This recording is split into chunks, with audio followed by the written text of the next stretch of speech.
सिंध हमारी माँ है, टुकड़े करने की जो बात करेगा उसके सामने खड़े होंगे।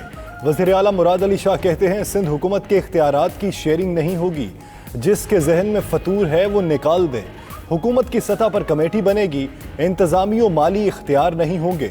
कमेटी सूबे और विफाक हुकूमत के दरमियान बनेगी। बड़े नाले उन्होंने साफ किए, छोटे डीएमसीज ने किए, एनडीएमए ने हमारी प्लानिंग को देखा।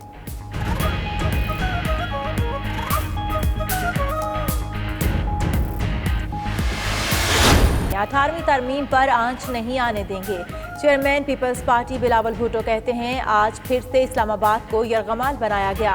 जरदारी से इतना डरते हो कि एक पेशी पर इस्लामाबाद की सारी पुलिस यहाँ खड़ी कर देते हो। ऑपोजिशन पर दबाव डालकर कठपुतली की तरह चलाने की कोशिश की जा रही है।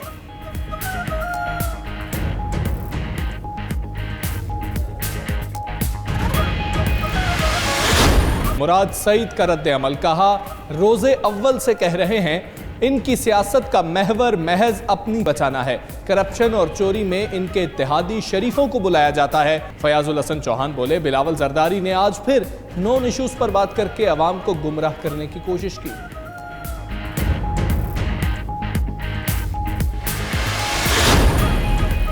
लोग कहते हैं कराची में गवर्नर राज लगाया जाएगा। पीटीआई रहनुमा खुर्रम शेरजवान की प्रेस कॉन्फ्रेंस, कहा कराची की तरक्की के लिए कड़वा घूंट पिया है। कोशिश है शहर के अवाम को रिलीफ मिल जाए।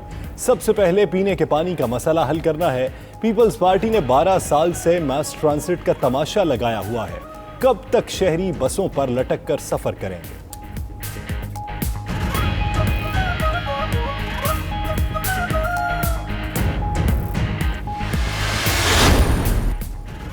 नवाज शरीफ जमानत पर हैं या मफरूर? Chief justice Islamabad high court ने नवाज शरीफ के वकील से इस्तफसार किया कि यहां पर 2 अपीलें ज़ेर इल्तवा हैं। 8 हफ्ते की जमानत का क्या स्टेटस है? जस्टिस आमिर फारूक ने रिमार्क्स में कहा कि मुल्जिम की इस अदालत की जानिब से दी जाने वाली जमानत गैर मौसर हो चुकी है। नवाज शरीफ की जमानत है या नहीं, पहले हमें यह क्लियर करें। वकील ने कहा अभी जमानत कायम है। हुकूमत पंजाब को दरखास्त दी थी, अदालत ने जुमेरात तक तमाम रिकॉर्ड तलब कर लिया।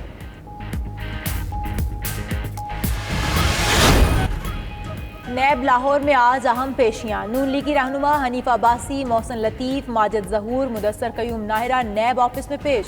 पीटीआई एमपीए गजनफर अब्बास छीना भी नैब लाहौर में पेश हुए। नैब ने हनीफ अब्बासी को 27 अगस्त को दोबारा तलब कर लिया।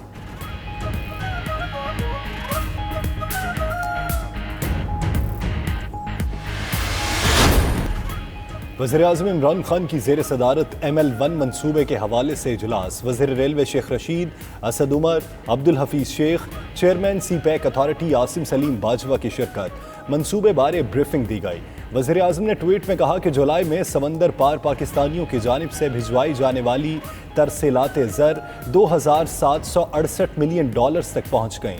मुल्क की तारीख में एक माह में भिजवाया जाने वाला सबसे ज़्यादा सरमाया है।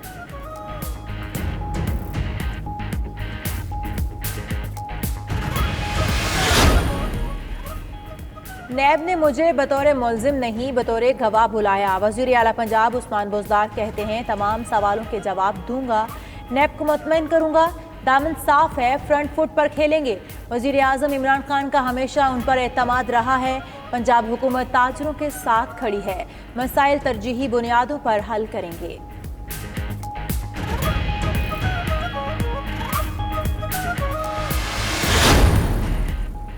हुकूमती अहकामात की खिलाफ वर्जी। All Pakistan private schools association ने तालीमी इदारे खोल लिए।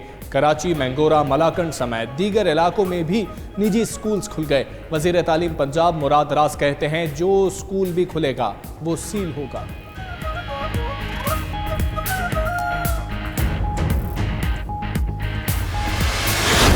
वफाकी वजीर असद उमर की ज़ेर सदारत NCOC का इजलास। अवाम की सेहत के तहफ़्फ़ुज़ के लिए इक़दामात बारे ब्रीफिंग। कोरोना फैलाव रोकने के लिए इक़दामात पर अमल दरामद यकीनी बनाने की हिदायत जारी।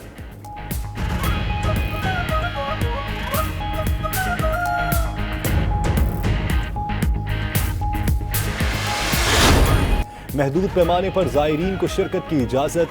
रवां बरस बहिश्ती दरवाज़ा भी सिर्फ 2 रोज़ के लिए अलामती तौर पर खोला जाएगा। सिंध के अजीम सूफी बुजुर्ग हजरत लाल शहबाज कलंदर रहमतुल्लाह अलैह के मज़ार को ज़ायरीन के लिए खोल दिया गया।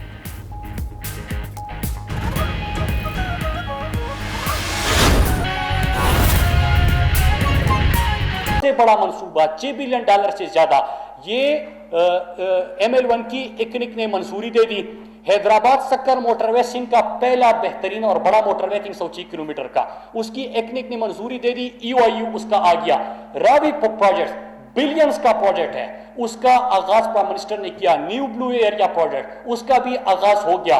फिर इसके साथ साथ आपके एक्सपोर्ट बढ़े, ट्रेड डिफिसिट आपका कम होने लगा, करंट अकाउंट डिफिसिट आपका कम होने लगा। ये तमाम में एक हफ्ते GIDC 417 अरब अवाम ने पैसा भरा था, कंपनियों ने देना था, कोर्ट में केस चल रहा था, पाकिस्तानी हुकूमत को 417 अरब का केस पाकिस्तान जीत गया। IPPs पाकिस्तानी को महंगी बिजली लेती थी, बिल भरते थे, 20-20 साल के मुआहदे हुए थे, न किसी ने इंक्वायरी कराई क्योंकि अपनी मफादात थे। इमरान खान ने इंक्वायरी कराई, रिपोर्ट आई, अब परसों मुज़ाकिरात हो गए, उसकी भी समरात अब कौम को मिलेंगे। IPPs का सक्सेस आपको मिल गया है, GIDC के 417 अरब आपको मिलने हैं, ML1 का इकनिक ने मंजूरी, हैदराबाद सक्कर EOI आ गया, रावी प्रोजेक्ट का आगाज हो गया, न्यू ब्लू एरिया का हो गया, आपकी रिजर्व बढ़ने लगे, आपकी जरिए मुबादिला की जो फॉरेन रेमिटेंसीज है वो रिकॉर्ड आपके पास आ गए। ये तमाम चीजें मैं बता रहा हूं। कोरोना की वबा दुनिया ने तस्लीम कर दिया कि पाकिस्तान ने जिस अंदाज से उसको डील किया वो एक मिसाल है। और जब हम कह रहे थे तो कोई नहीं मान रहा था, बिल गेट्स ने कह दिया तो सब सुन रहे हैं, तो वो भी आपके सामने आ गया। फिर इसके साथ साथ फेटअप पाकिस्तान की तरफ, पाकिस्तान ने जो पार्लियामेंट उसकी लेजिस्लेशन भी हो गई, तो ये एक और चीज आ गई, बादशाह डैम का इफ्तिताह हो गया। हमेशा से सुनते थे डैम जो पुराने पाकिस्तान के 70 साल में जितने बने हैं वही है, पहले जो बने हैं। अभी आपने मोमन डैम के बाद बादशाह डैम का भी आगाज कर लिया। एहसास नशोनुमा प्रोग्राम का परसों प्राइम मिनिस्टर ने आगाज किया। पिशावर BRT भी मुकम्मल हो गया, उसका भी आगाज हो गया। तो एहसास नशोनुमा कि ग़िज़ाई किल्लत के जो शिकार बच्चे हैं, 40% पाकिस्तानी बच्चों का हम जिक्र करते थे, उनके लिए प्रोग्राम आ गया।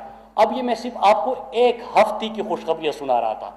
जब ये बातें हम करेंगे तो जवाब में क्या कहा जाएगा कि हम तो सड़कें बनाते थे।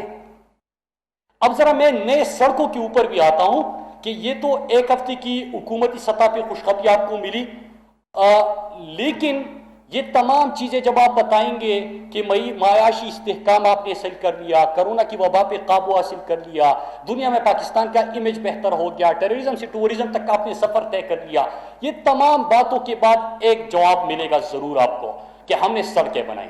अब जरा सड़कों के ऊपर आते हैं कि इस साल हम कौन सी सड़कें, एक तो इस माली साल में हैदराबाद सक्कर मोटरवे 306 किलोमीटर का हम आगाज करेंगे। मैं आपको ये भी बताता चलूं कि हमारा विजन क्या था प्राइम मिनिस्टर साहब का कि सड़कें बनाएंगे, उससे ज्यादा बनाएंगे, लेकिन economically viable, commercially feasible projects के ऊपर जाएंगे। मतलब कि NHA ऐसी अपनी प्लानिंग करेगा, ऐसे प्रोजेक्ट सामने लेके आएगा जिसमें इन्वेस्टमेंट आए, लोगों को रोजगार मिले, सड़क भी बने, वो कमर्शियली फीजिबल हो और कौम के खजाना जो PHDP में हम एलोकेशन करते हैं उसके ऊपर कम से कम बोझ पड़े। तो और जो बाकी पैसा है वो सेहत, तालीम, पानी, इलाज, इन चीजों के ऊपर लगे।